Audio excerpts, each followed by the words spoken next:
S'il y a bien un pays important en Europe qui n'est que trop rarement dans le viseur de l'actualité en France, c'est sans aucun doute l'Espagne. Et pourtant, la quatrième économie et la quatrième démographie de l'Union européenne n'est pas sans actualité, même si cette dernière semble quelque peu éloignée du reste du continent. Comme toujours depuis des décennies, la tentation séparatiste de certaines parties de l'Espagne reste un acteur politique majeur dans le pays, en particulier depuis les élections législatives de 2023, où, contre toute attente, le socialiste Pedro Sánchez avait conservé son poste de chef du gouvernement espagnol, dans un parlement où aucun bloc n'a de majorité absolue et où les partis autonomistes et séparatistes sont décisifs dans la constitution d'une majorité parlementaire. Entre danse d'équilibre avec les nationalistes catalans et scandale de corruption, Pedro Sánchez tient bon et fait office d'éternel survivant depuis plus de 2 ans.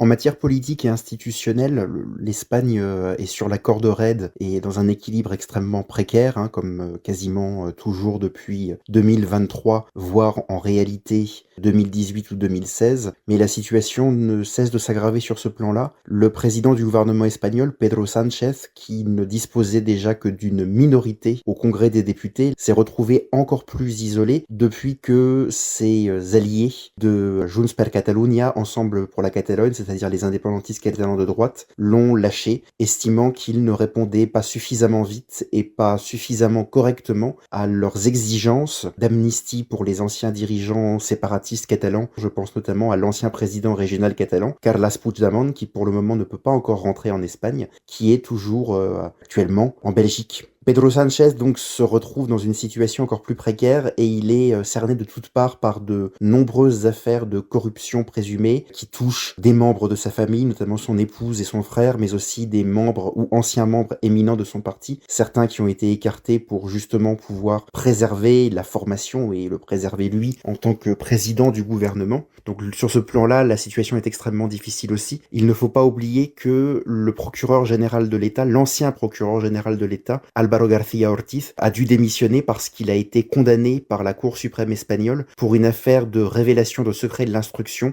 dans le cadre d'une enquête judiciaire qui touchait et qui continue de toucher le compagnon d'une femme politique de l'opposition, Isabel Díaz Ayuso. On est donc face à un Pedro Sánchez affaibli, toujours en poste, sans majorité alternative crédible face à lui, mais un Pedro Sánchez affaibli malgré tout. Et pourtant, malgré la fragilité gouvernementale et les forces centrifuges qui secouent l'unité du pays, l'Espagne se porte relativement bien d'un point de vue économique. L'inflation, en dehors de l'immobilier, y est relativement raisonnable et le pays semble assez loin des difficultés que l'on peut par exemple observer en France. Sur le plan économique et énergétique, paradoxalement, malgré la précarité du gouvernement central de Pedro Sánchez, malgré les échecs répétés pour faire passer la loi de finances, le budget de l'État pour les années écoulées et aussi pour 2026, l'Espagne se porte plutôt bien, voire très bien au regard de ses voisins européens. La croissance devrait encore frôler cette année les 3%, ce qui peut évidemment faire rêver des pays comme la France, l'Allemagne ou le Royaume-Uni. Une croissance qui est soutenue par de très bons chiffres sur le plan touristique, également de bonnes nouvelles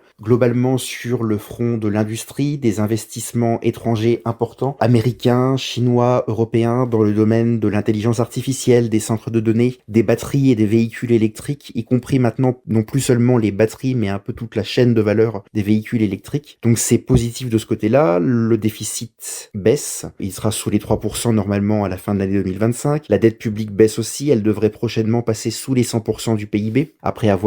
tutoyé des sommets à la suite de la crise de 2008 et plus encore de la pandémie de Covid-19. Le taux de chômage, même s'il reste élevé et le plus élevé de l'Union européenne pour le moment, autour de 10%, a lui aussi beaucoup baissé. Mais globalement, le tableau macroéconomique est très favorable à l'Espagne et ce tableau macroéconomique favorable devrait se poursuivre, même si de façon un peu moins dynamique, au cours de l'année 2026. Ce qui est plus compliqué sur le plan économique, même si elle a plutôt baissé, l'inflation est passée par là, notamment dans le domaine du logement, qui est probablement la principale inquiétude économique des Espagnols aujourd'hui, avec des prix qui se sont envolés sous la pression conjointe du manque de construction et de l'afflux d'acheteurs étrangers plus ou moins fortunés qui ne cessent d'acquérir des biens en Espagne un peu de tout type.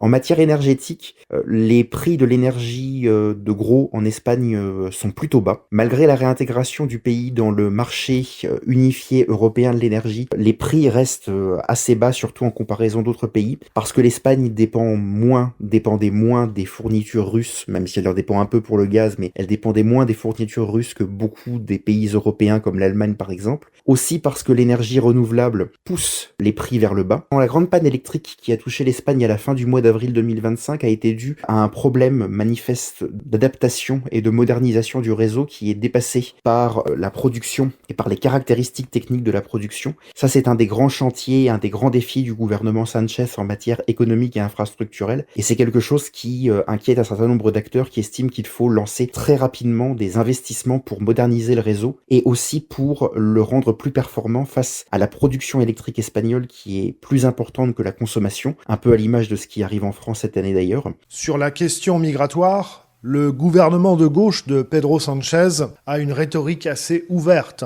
en comparaison notamment avec les prises de position verbales hostiles à l'immigration qui gagnent beaucoup de terrain en Europe. Ce positionnement est facilité par une politique d'immigration choisie qui ne dit pas son nom et qui favorise la venue d'étrangers de façon relativement sélective, composée soit d'hispanophones du continent sud-américain, soit d'une main-d'œuvre peu qualifiée dans le secteur agricole. En revanche, les autorités espagnoles s'efforcent malgré tout de contenir à peu près les vagues d'immigration illégale qui déferlent régulièrement sur les enclaves africaines de Ceuta et Melilla. Chaque situation étant relative, il apparaît donc globalement que le déclin frappe moins l'Espagne que le reste du continent. Vivre un peu à l'écart et dévisser moins vite que le reste de l'Europe, voilà presque une définition du bonheur par les temps qui courent.